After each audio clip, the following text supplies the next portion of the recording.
This is Kick-Ass News. I'm Ben Mathis.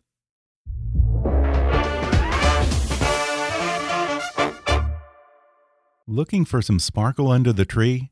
Kendra Scott has a great selection of gifts for everyone on your list.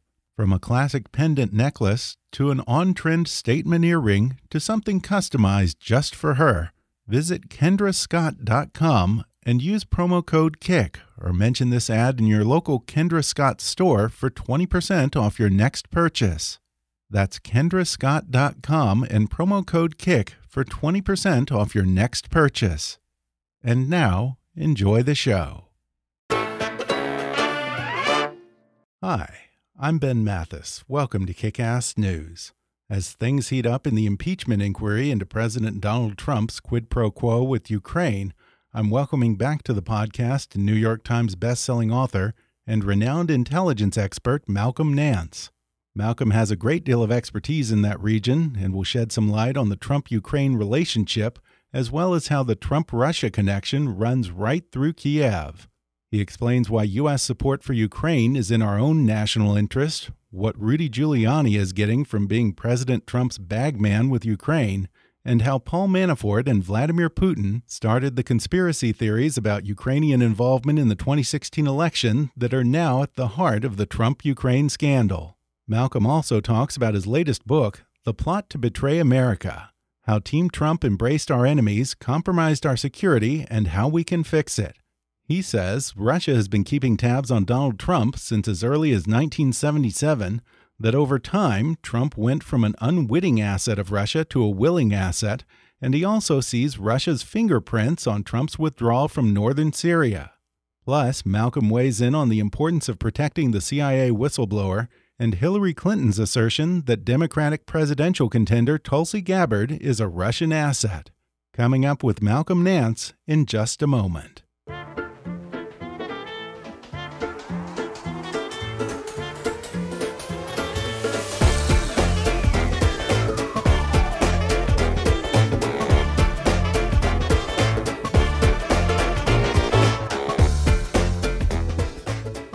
I'm happy to welcome Malcolm Nance back to the show. Malcolm is the author of the New York Times bestseller, The Plot to Hack America: How Putin's cyber spies and WikiLeaks Tried to Steal the 2016 Election.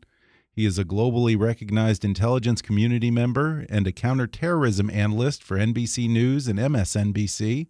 And now he's out with his latest book, The Plot to Betray America: How Team Trump Embraced Our Enemies, Compromised Our Security, and How We Can Fix It. Malcolm, welcome back to the show. I'm very happy to be here. Well, Malcolm, you were the first person in the U.S. media to identify the Russian attack on the 2016 election as a foreign intelligence operation, and you've been banging that drum ever since. When the Mueller report finally came out earlier this year, were you surprised by the conclusions or perhaps lack of conclusions in there? I wasn't surprised by the conclusions, certainly in Section 1 of the report, which is the bulk of the report. Because I had pretty much written 3 books, Plot to Hack America, The Plot to Destroy Democracy, and had finalized The Plot to Betray America. And what I had done was precisely what later U.S. journalists would come out and find, and what the Senate intelligence reports would find, is that Russia did carry out, indeed, an attack on the United States using information warfare assets in order to influence the American population and choose an individual, Donald J. Trump, as president of the United States. So it was no surprise to me that those findings were there. Some of the findings within the Mueller report clearly showed that they went out of their way to pull their punches and not to find people guilty of crimes that were pretty clearly in plain sight. Certainly things that neither you or I would be allowed to get away with, like ignorance of the law. And the report, as you mentioned, couldn't link the campaign's involvement with Russia directly to Donald Trump. And of course, Attorney General Bill Barr released his famous memo, quote unquote, exonerating Donald Trump of any direct collusion or coordination with Russia. You don't seem to be very convinced by that. Why not? Well, I'm certainly not convinced because, as we've learned 2 weeks after Barr put out that famous memo, that turned out to be a lie. that the Mueller report itself showed that Russia did this for the benefit of Donald Trump, and also identified that Donald Trump and his campaign were well aware that Russia was doing this for their benefit and sought to benefit from their activities. What the Mueller report didn't identify or couldn't identify was the individuals who were the links to the Donald Trump campaign and Russia. And as they said on page 2 of the report, because the Mueller team found that individuals were not available or not made available. One of the most noteworthy is Konstantin Kilimnik. Konstantin Kilimnik was believed to be who is a former Russian intelligence officer and believed to have been associated with Russian intelligence. In the report, they said they could not gain access to him. He left the Western world, went back to Russia, and in fact, he was the person who passed on the polling data from Paul Manafort to the Russian oligarch Oleg Deripaska, and there are suspicions that that polling data was used to to sharpen the Russian intelligence influence operation. Interestingly enough, he comes back in the current impeachment campaign that we're hearing because Rudy Giuliani is asserting that it was not Russia who hacked the United States, but in fact came up with a fantastical story that it was in fact the pro-American or pro-Western, pro-European Union, pro-NATO government of Ukraine, who was doing it to discredit the pro-Moscow part of Ukraine. Right.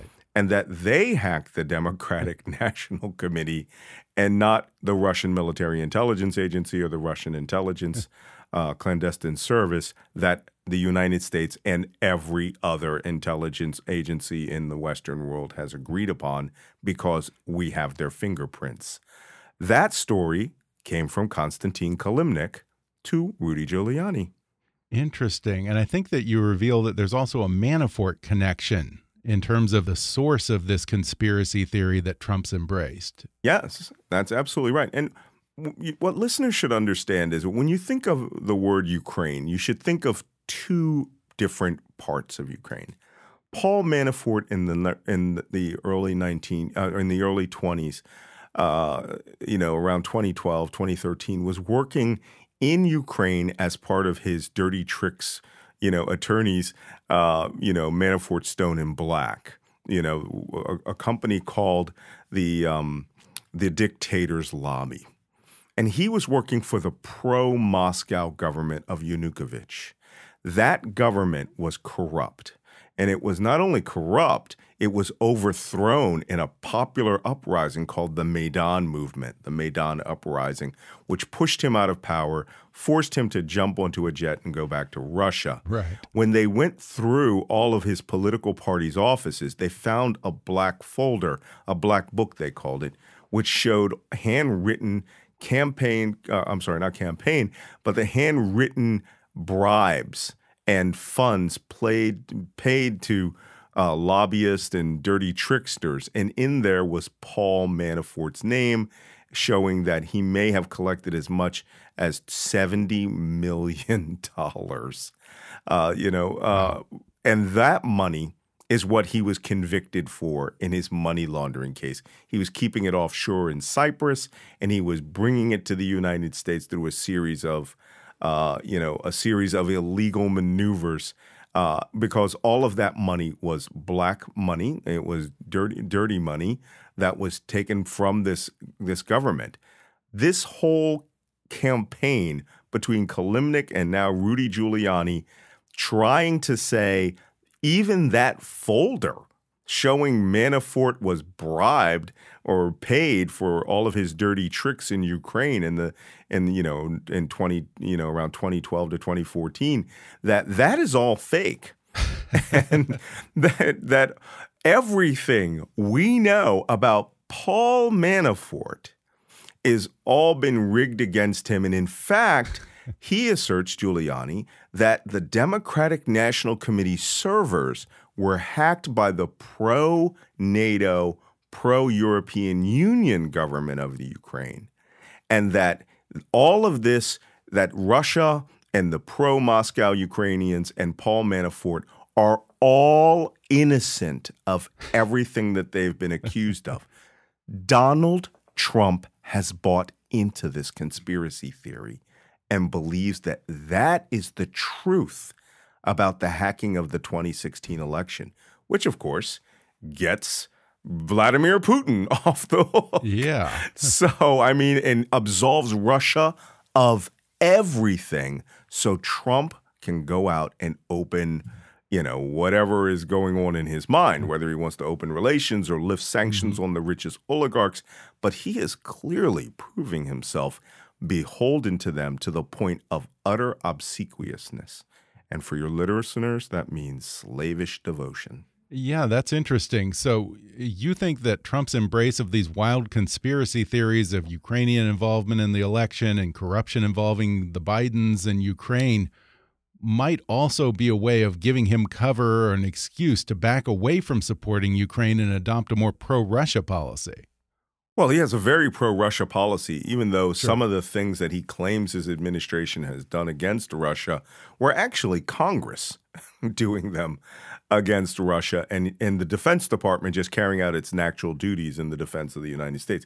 He has never backed off of supporting Russia. And so by embracing this conspiracy theory that the DNC server was actually hacked by the pro-NATO Ukrainian government, it completely lets Moscow off the hook for attacking the United States. Yeah. And as I said, we're not bad when it comes to this level of intelligence. And trust me, I worked at the National Security Agency. If it's electronic, we can track it and we can use it. We're good when it comes to that. And tracking Advanced Persistent Threat 28 and Advanced Persistent Threat 29, known as Cozy Bear and Fancy Bear, cyber malware suites that were used to attack the United States, was not very hard because the United States government, the White House, the Pentagon, civilians, and other agencies had been attacked by these Russian entities that belong to the Military Intelligence Directorate and the Russian Clandestine Service. They had been attacked many times before. So we knew their digital fingerprints, but Russia also didn't know that we were in their actual building where these activities were occurring using a NATO ally. And we were literally watching their intelligence officers log into their secure workspace and then log into their computers. So the digital fingerprints and the actual visuals are extraordinary. But Donald Trump, of course, he doesn't believe in intelligence, so he doesn't believe that any of this happened. All he is doing is trying to get Russia off the hook, and it conveniently helps in his mind, he thinks this helps his case in his impeachment inquiry. Yeah. It's laughable if it wasn't so sad. Well, the other thing that I have to wonder is, what did Rudy Giuliani get out of all this? I mean, at this stage in his career, why would he take just such an idiotic risk and sign up to be Trump's bag man for this quid pro quo with Ukraine? I analyzed the Republican Party and Giuliani and all of Trump's other henchmen in two different chapters. One, there are the dirty tricks teams, and these are the Roger Stones, the Paul Manaforts, the Mike Flynns, the Jeff Sessions, people who thought that when they won because they were, purer of heart and, stronger of soul, and that they were indeed the masters of the universe, and that there is nothing that they couldn't do once they took over power. Which, lying, no problem. FBI monitoring my secret communications to the Kremlin, they wouldn't dare. Investigate us because we're, aligning ourselves with foreign powers, Saudi Arabia and Qatar, and, selling weapon systems to autocratic Turkey. No one will look into it because we own the universe. This is where they made a mistake. Rudy Giuliani, I think, is a hardcore true believer that all of his previous estimations of Trump were wrong, and that, his friendship with Trump has put him in a place where he is aligned with what Trump supporters believe is the greatest president in American history. And Donald Trump said that. And I'm a scholar of history and military history, and I am a huge fan of George Washington. And for an African American to say that, that's something. Right. And usually big Lincoln fans, but George Washington was truly an extraordinary man. And to say that you are a better president than George Washington, who set all the norms, all the standards, and all the paces, shows a level of mental pathology that requires, a second, third, and fourth look. Yeah, and your book also really describes that, as you kind of touched on a moment ago, this motley group of characters that Trump relies on, including washed up or aspiring political hacks, shady business associates, and various other random third parties. I have to wonder, with all the resources at his disposal, why doesn't Trump do things through the normal channels? Well, because he's played his game on the New York real estate market. Mm-hmm. And this is why he got rid of all principals, and he is getting rid of all the principals in his cabinet. Mm-hmm. He prefers deputies because he wants lackeys and gophers. And, the way that you describe that, as I wrote it in the book, the best way to describe it as, a motley collection of grifters, liars, and thieves. And including Rudy Giuliani, which takes me back to your previous question. I want to answer that really quickly. Giuliani, I suspect, really truly believes that Donald Trump is going to be the greatest president in history because he drinks the same Kool-Aid as the people who he sees at rallies. And they think that these rallies are America. And we all know that Donald Trump is ruling for 40% of America, not the other 60%. And that's that masters of the universe, tribalist attitude of we will always be the dominant tribe and the rest of you will dance to our tune. And I refer to this as that the United States, in their estimation, isn't a constitutional republic. It's a constitutional autocracy in which they keep the trappings and the paper of the Constitution in front of you. But in fact, they themselves are ruling as autocrats. And Giuliani has, if you remember Giuliani time, right, during his period in New York City, he was pretty much an autocrat. Right. And I think he has tied himself to Trump, and I think he's a true believer that believes Donald Trump is the greatest president in American history. Huh. And you know what's worse? I have a prediction that he will be the first president of the United States who will have a black shroud over his portrait. That would be pretty dark. I'm curious. The withholding of military assistance to Ukraine has been framed as a threat to U.S. national security. For anyone who might not be that well versed in the politics of that region, why is military support for Ukraine in America's national interest? Well, first off, most people, and I get this question quite often, they think, well, what does this country have to do with us? What do we care? What do we care about this country that borders Russia? Well, look at it this way. The reason that we fought World War II and the reason that we fought the Axis powers, with fascist Germany spreading across, all of Europe and North Africa, along with Italy and Japan, who were Japan taking over the entirety of Asia. The reason we fought this is because the United States, though it was still just a fledgling power who had only shown its might in the Spanish-American War and World War I, stood for the concept that American democracy and its constitutional basis was the heart and soul of what we thought ideologically should be spread around the world. And World War II showed us, the attack on Pearl Harbor and Germany's declaration of war on us showed we could not hide from the rest of the world.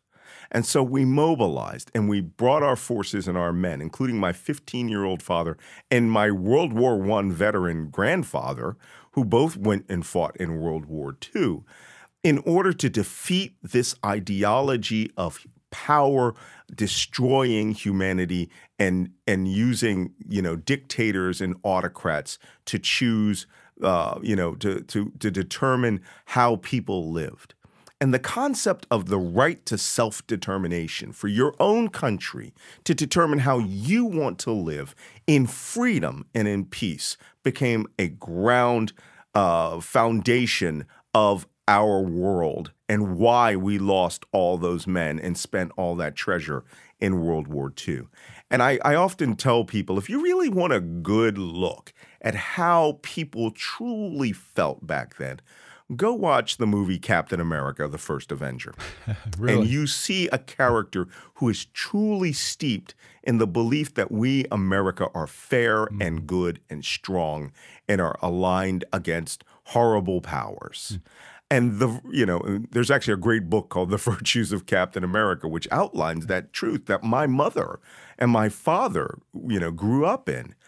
And that was the fundamental underpinning for why we created the United Nations and why we created the North Atlantic Alliance, in order to maintain that stability and help nations achieve democracy and self-determination. When the Soviet Union collapsed, after holding all of Eastern Europe hostage from the end of World War II. Remember, when they took over all the governments, established communist governments, established KGB control over their intelligence apparatus and their police forces, they were slaves to the Soviet Union. So when the Soviet Union collapsed in 1989, all these nations, Ukraine, Latvia, Lithuania, Estonia, Georgia, Kazakhstan, Tajikistan, Uzbekistan, they were given for the first time the right to self-determination, to determine how they would govern themselves since the end of World War II. Ukraine chose to go into a pro-Western alliance, to align themselves with NATO. And, one of the first acts that they did was to work with the United States to disarm themselves of the 100 or so atomic bombs that they had in their possession. And believe me, they regret that now. But Russia has since hardened back into, from a democratic experiment into a hardcore dictatorial oligarch-backed autocracy. And they seek, in some instances, to bring some of these nations back into the sphere that was the Soviet Union. And that's why Russia invaded Crimea and just seized it, and then started an insurgency that is racking eastern Ukraine. And they eventually intend to politically overthrow that government and put a pro-Moscow government back in, because Russia does not want Ukraine to be pro-NATO, pro-America, pro-Western European countries. And that is why the United States stood by them and offered to sell them offensive weapons like the Javelin missile. When Donald Trump stepped on the scene, he decided, before he was the nominee, he got the Republican Party to change their political platform at the convention away from the defense of Ukraine and to remove all talk of aligning with them. You recall that during the Republican convention. That came, according to Rick Gates, from Donald Trump's team, which was led by Paul Manafort, who had been a paid dictator's lobbyist for the pro-Ukrainian government. Ukraine now is sort of a Rorschach test for whether you truly believe in democratic alliances and whether we should support our NATO allies, or whether you believe Donald Trump is correct in all things and Ukraine should go back into the Russian sphere. See, I almost said Soviet, and it's almost the same thing. Old habits die hard. Well, I want to go back a bit to the Soviet days and the origins of the Trump-Russia relationship. You say in here that the KGB had been collecting intelligence on Donald Trump since as early as 1977. How did Donald Trump end up on their radar way back then? Well, if you recall back in 1977, from 1945 till 1989, all countries of Eastern Europe, and that is Germany, was split in half into a East Germany and a West Germany, with West Germany being the democratic side and East Germany being a communist country that was established by the Soviet Union.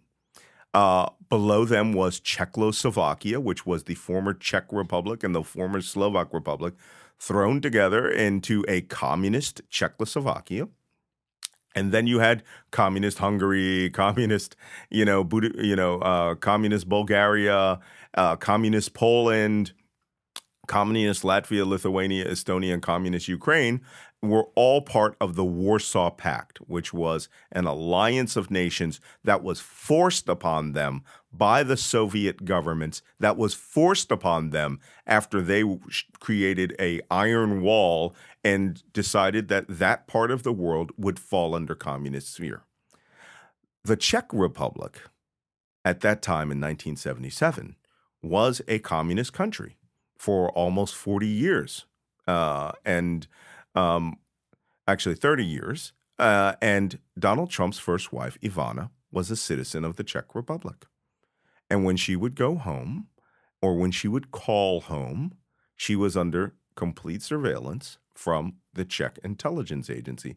Now, Luke Harding and a German magazine, Bild, and the local Czech paper in Prague did extensive research on this and actually got all of the written records from the Czech intelligence agency on Donald Trump. Wow, that's incredible. And so, yeah, it's a great story, and I'm re-emphasizing it because it was lost to a certain extent in 2017 when it was first written about. But Donald Trump's wife and her father, who was the reporting authority for Czech intelligence, he was the informant, knew everything about that family. And they would monitor all the phone calls. They monitored all the visits they made there. They saw that, monitored the Donald Trump's political aspirations. And Czech intelligence was a direct subordinate agency to the KGB. It was run by the KGB. And Donald Trump's information went to a main database back in Moscow.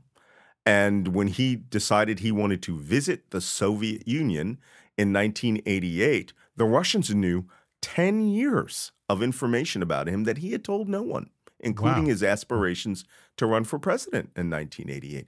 So the Soviets facilitated his trip and entertained his fantasy of building a Trump Tower in Moscow in 1988. Fast forward in 89, the communist government collapses and Russia goes into this paroxysm of transforming into a capitalist country. But you have to remember, Russian intelligence didn't change. And Vladimir Putin went from being a mid-level KGB officer in East Germany to being the head of Russian intelligence under Boris Yeltsin because he blackmailed the prosecutor general who was investigating Yeltsin. So he acquired all of Donald Trump's files. Yeah. And then by 2014, when Trump came for Miss Universe, if you're an ex-KGB officer and Donald Trump is there and is begging for a tower, like all good intelligence officers, you say, bring me the file on Donald Trump.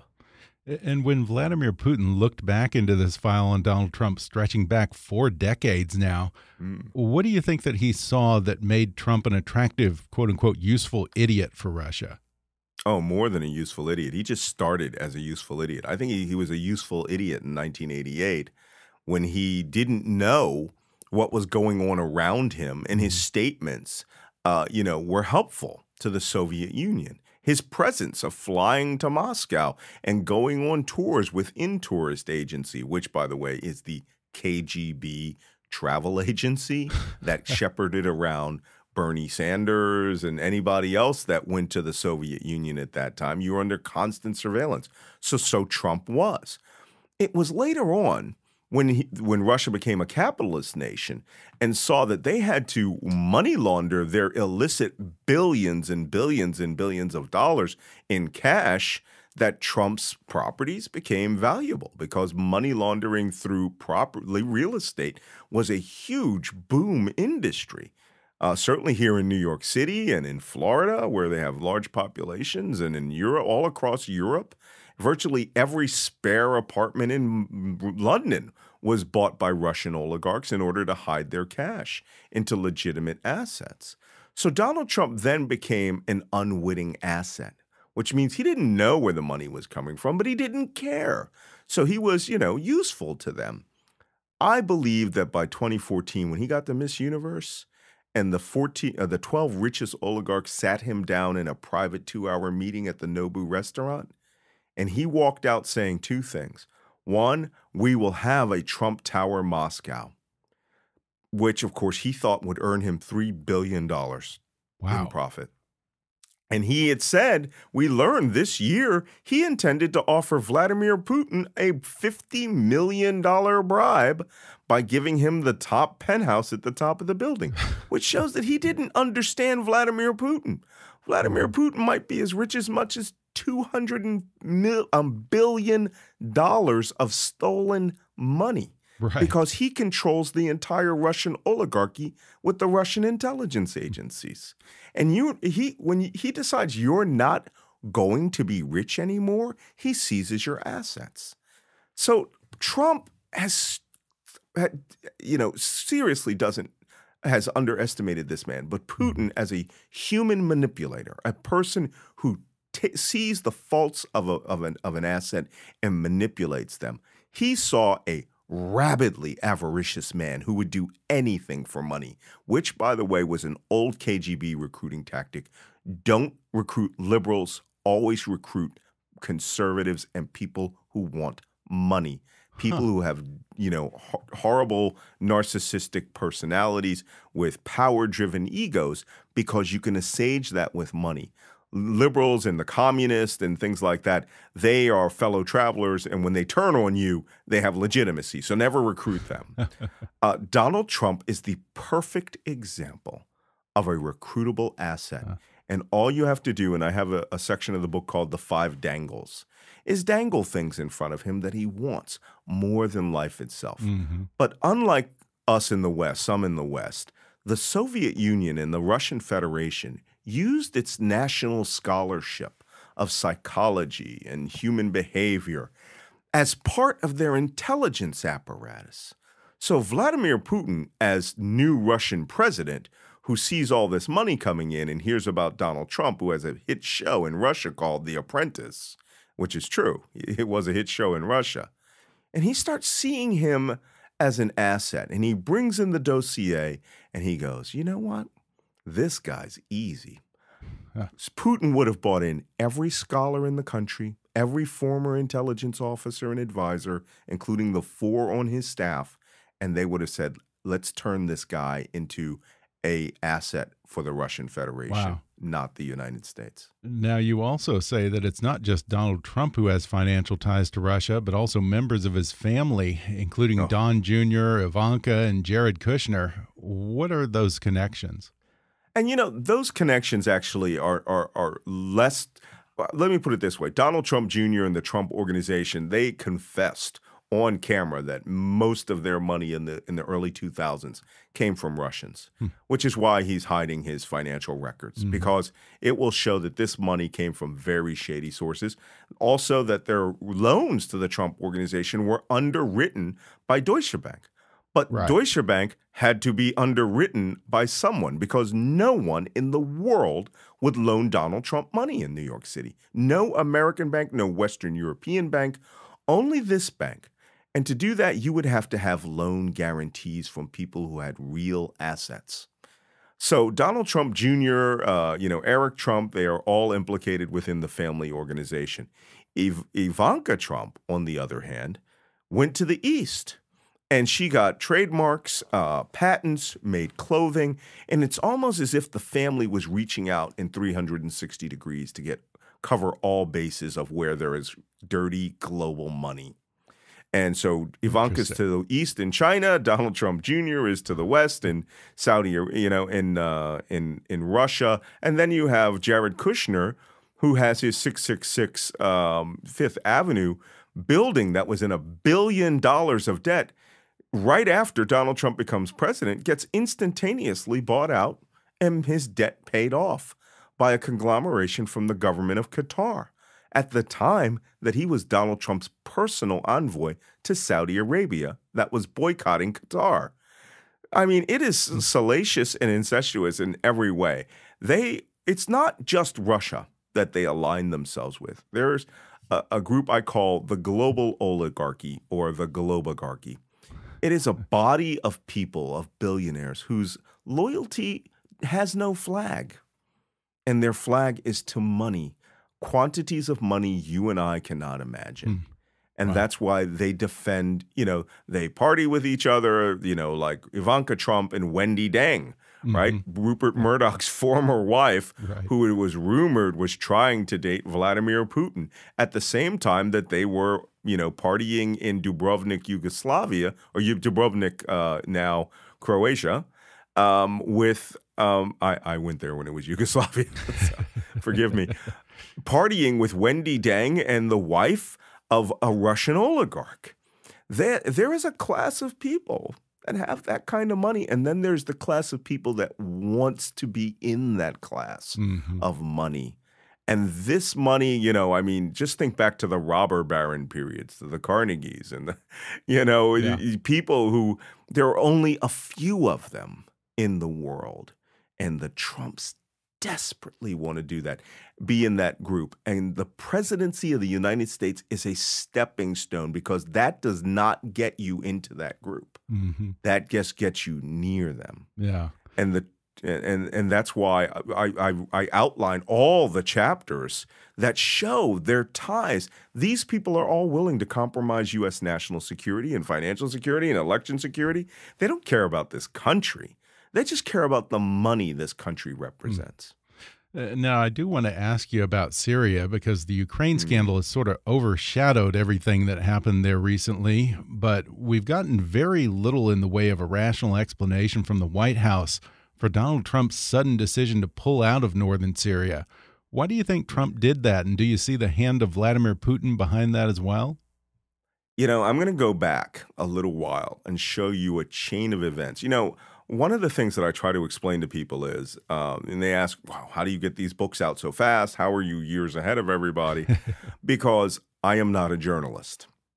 Okay, even though I play one on television, I'm actually a political, a national security analyst and an intelligence analyst. Right. And as a former intelligence, collector and officer, my job was to analyze very dangerous situations from the ground up, because I was enlisted, which means I was the guy who actually had to collect the data that would go to the White House, from the field.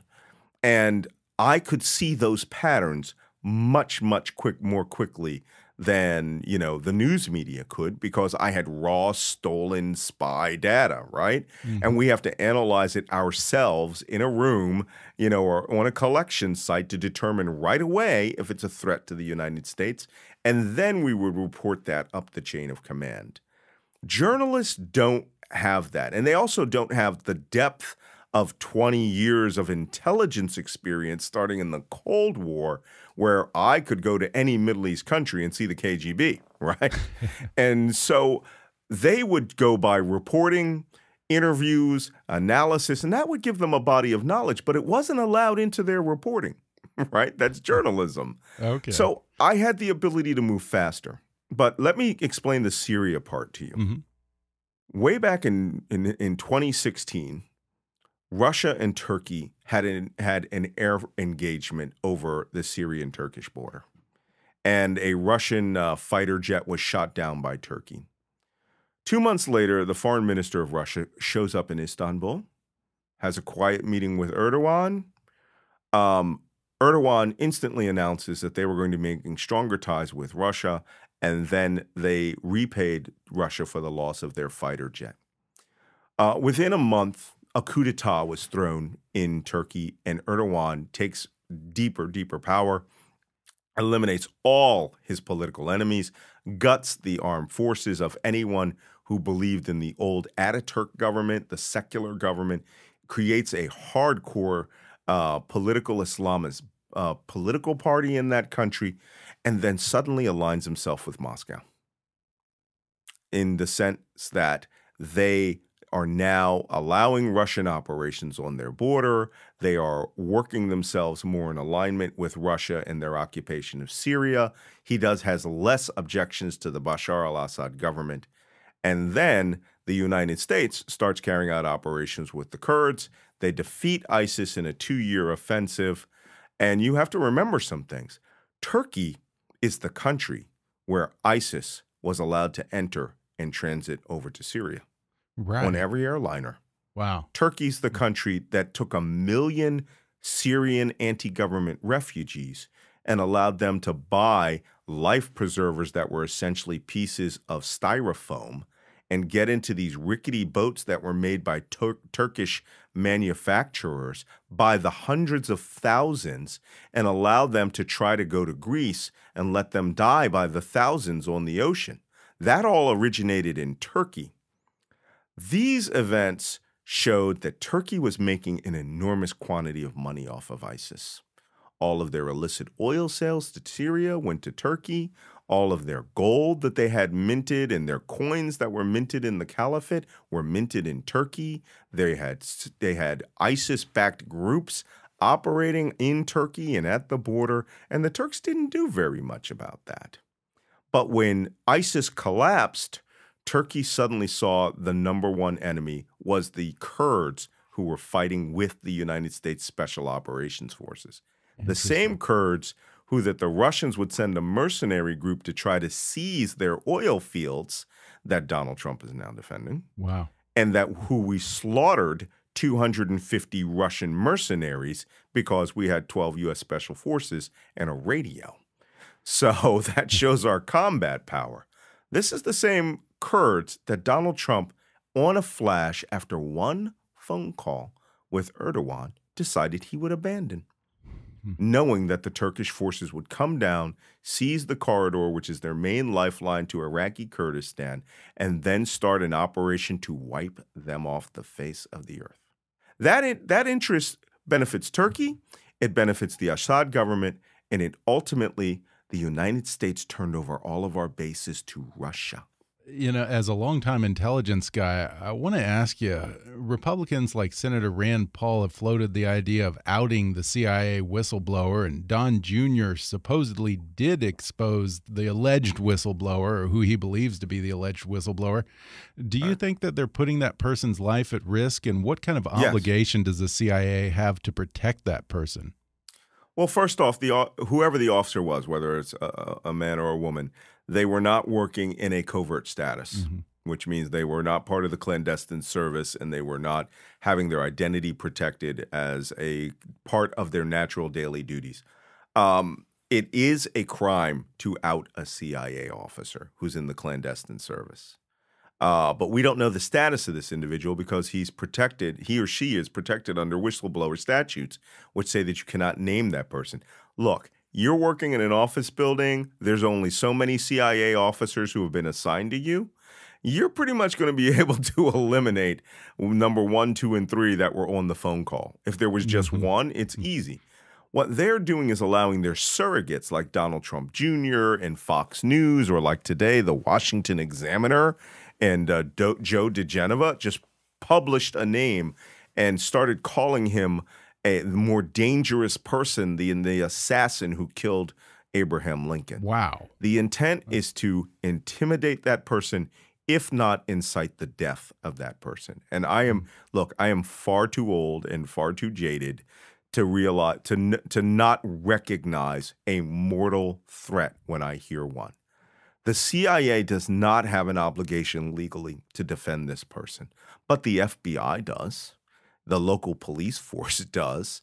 You know, if he lives in Northern Virginia or if he lives in, the town of Langley, they have an obligation. But so does everyone who swore an oath to defend and protect the Constitution of the United States. And we see that betrayal occurring on a minute-to-minute basis of people who say that they are United States senators and U.S. congressmen. And if I had my way, I would move for immediate censure of Rand Paul or any congressman within Congress who outs this person or threatens to out that person. Yeah, we've got to protect that person.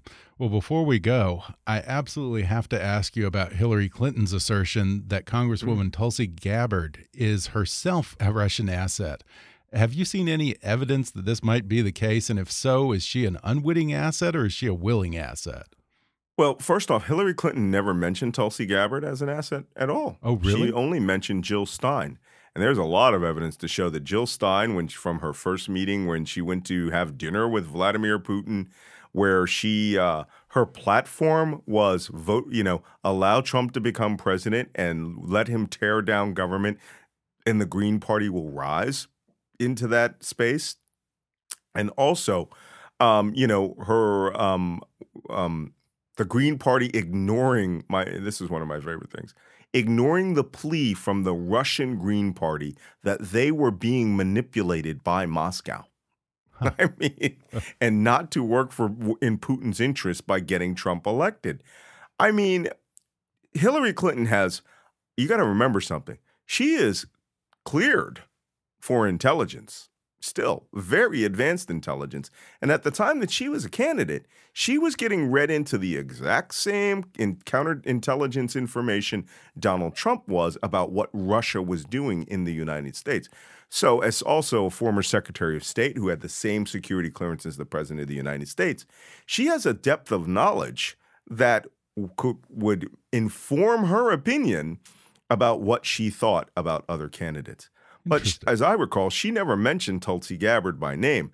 I think it's telling that Tulsi Gabbard instantly jumped up and felt offended. I am certainly not a supporter of Ms. Gabbard. Her positions are bizarre. She only appears on Fox News. She seems to defend herself using pro-Moscow, pro-Trump talking points. I think she's auditioning for a position on the Trump cabinet. The question is she a Russian asset? If she is, which I don't assert that she is, I think she's just in the useful idiot mode right now. And in fact, if anything, if she's working for Donald Trump and the Republican Party in her commentary, then that moves her to the unwitting asset. Because we have seen witting assets in this government. Either way, it's scary.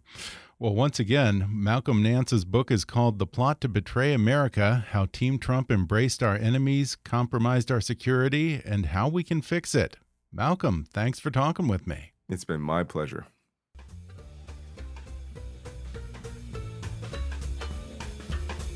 Thanks again to Malcolm Nance for coming back on the podcast. Order his new book, The Plot to Betray America: How Team Trump Embraced Our Enemies, Compromised Our Security, and How We Can Fix It, on Amazon, Audible, or wherever books are sold. And follow him on Twitter at Malcolm Nance. If you enjoyed today's podcast, be sure to subscribe to us on Apple Podcasts and rate and review us while you're there. 5-star ratings and detailed reviews are one of the best ways for new listeners to discover the show. You can also follow us on Facebook or on Twitter at KickassNewsPod and recommend us to your friends on your social media. For more fun stuff, visit kickassnews.com, and I welcome your comments, questions, and suggestions at comments@kickassnews.com. For now, I'm Ben Mathis, and thanks for listening to Kick-Ass News.